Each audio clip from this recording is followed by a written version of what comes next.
Prop bets. Most regular season rushing yards. I'm never going to talk about my fantasy team in any setting ever again in my entire life. You're not going to get me again. Yes, most regular season rushing yards, the odds as set by the PointsBet Sportsbook.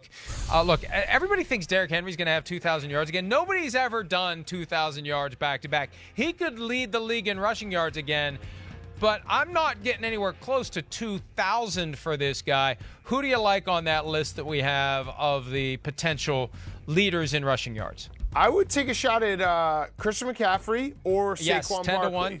Yep, yes. Two guys that everyone kind of has forgotten about. I don't think forgotten about's the right word. It should be more that they obviously last year were injured, so this year they come back and they'll fresh legs. And yeah, I like those two.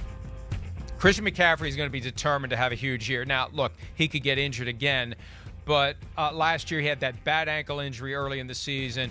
The one guy that got a big contract last year that really didn't earn it, Joe Mixon, kind of didn't earn it either because he was banged up. The other guys, Alvin Kamara, Derrick Henry, and Dalvin Cook, earned their money, and McCaffrey's the highest paid. I think he's going to be determined, and with Sam Darnold there, the defense is improving, the weapons are there in the passing game. I think McCaffrey could have a big year. I like that 10 to 1. I think that could be a steal. Most regular season receiving yards. Let's see the odds that have been crafted by the folks at the PointsBet Sportsbook. Last year, Stephon Diggs led the league in receiving yards. Who do you like on that list? And there went that list, but maybe it'll come back. There went that list. I'm going to go off the top of my head. Oh, here we go. Okay. I think Devontae Adams is worth a shot there. Devontae Adams, you said, Aaron Rodgers is very determined to prove everyone wrong yet again. They won't have a lot of tough games in division, at least. I think he would probably be a good look in terms of this list.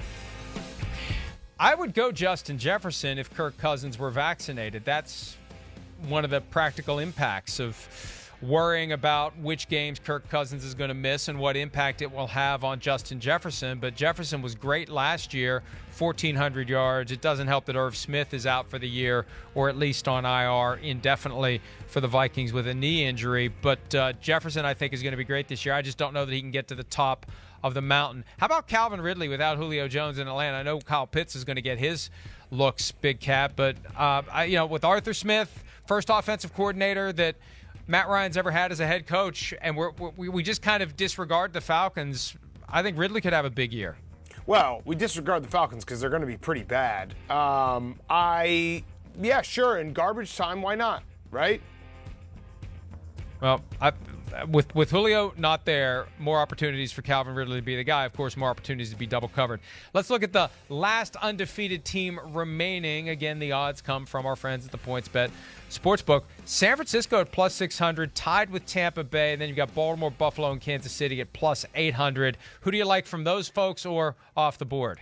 This is obviously all based on schedule, so I'm looking real quick on Kansas City's schedule. I assume that San Francisco's schedule is very easy. Is that why, at least to start the season?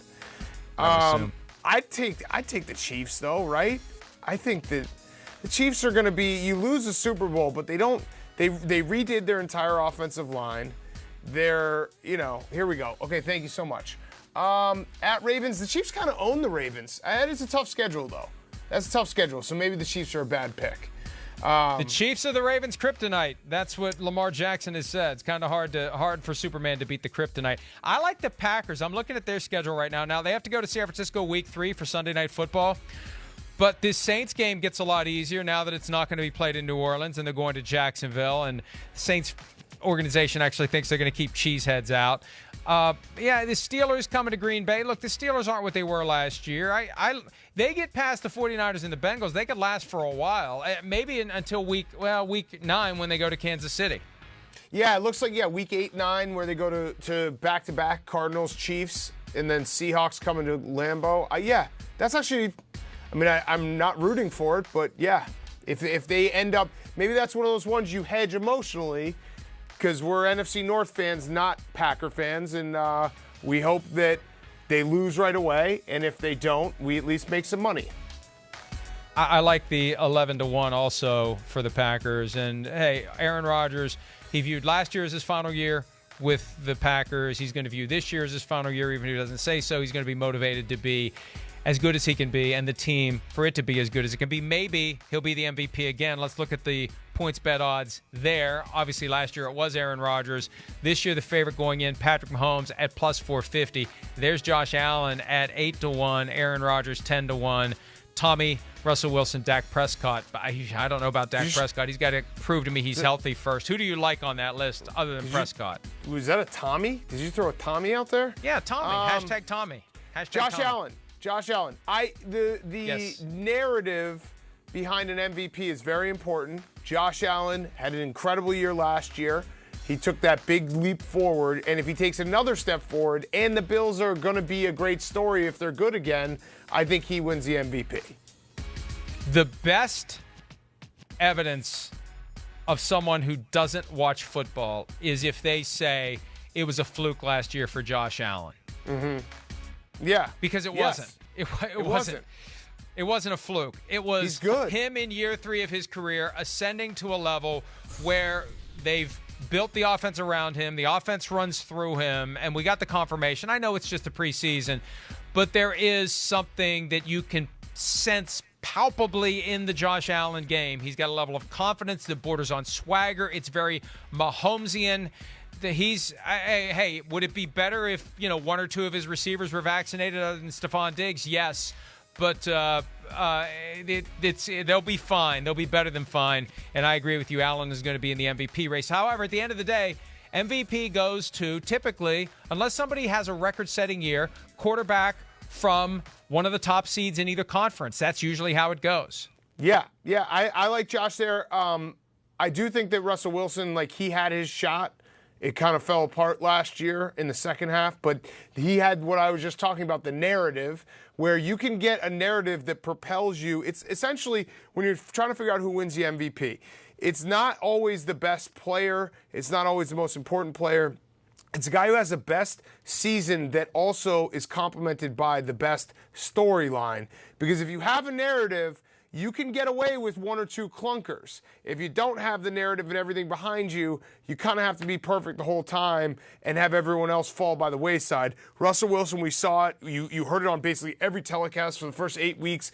The fact that everyone was saying he's never gotten an MVP vote. He's never gotten an MVP vote. If he had kept that level of play, he would have won it. He didn't keep that level of play, so it all kind of fell apart. But I think you're making a good point. If you have the narrative, you can get away with a bad game or 2. It takes more if you have the narrative to fall off. If you don't have the narrative, 1 bad game and you're gone. It's over. Right. But really, it all culminates in who gets those 1 seeds, especially now that there's no bye for the 2 seed. The quarterback from either the AFC or NFC top seed, those are the 2 guys who have the inside track.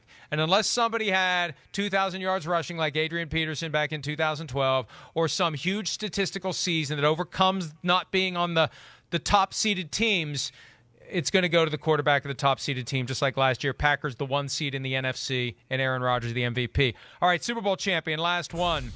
The odds, courtesy of PointsBet, there are the Kansas City Chiefs at 5-1, and the Buccaneers at 6-1.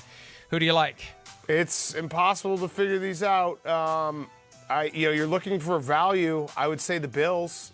The Bills would be the value play there, where you're getting double of the Chiefs and the Bucks. I just don't. They're the team that I think will give the Chiefs the best chance in the AFC, and then I guess in the NFC maybe the Niners, because the Niners are definitely in that category of teams that were forgotten. They got snake bitten last year. They had a ton of injuries. Kyle Shanahan is still an incredible coach. That one just comes down to I don't think that they win the Super Bowl with Jimmy Garoppolo. I think it's got to be Trey Lance. So can Trey Lance, get up to speed as fast as possible here?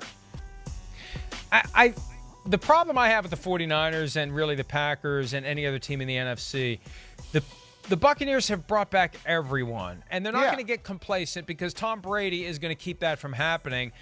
I could see the Buccaneers getting back to the Super Bowl but losing this year to whatever the best team is out of the AFC, because there's so many good teams in the AFC. Iron sharpens iron.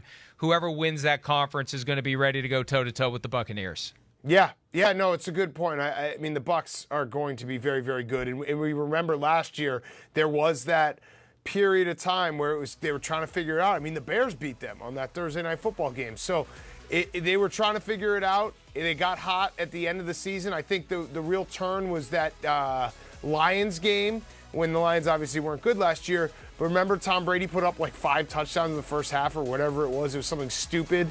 And it kind of all clicked for them, and they were just off and running from that point forward. So they don't have to do that this year. They can just be good all year. They might not have to go to Lambeau like they did last year. So, I think you make a good point. The Bucs are going to be very, very hard to beat in the NFC. They had that late bye after they lost in Week 12 at home to the Chiefs, down 17-0, tried to will their way back into it. They were 7-5, 8 straight wins coming out of that Week 13 bye week, and off they go, and we'll find out in 6 days whether or not they can continue winning games and run that overall streak to 9. Hi, I'm Mike Tirico, and thanks for watching. Make sure to hit subscribe for the latest news and highlights from NBC Sports.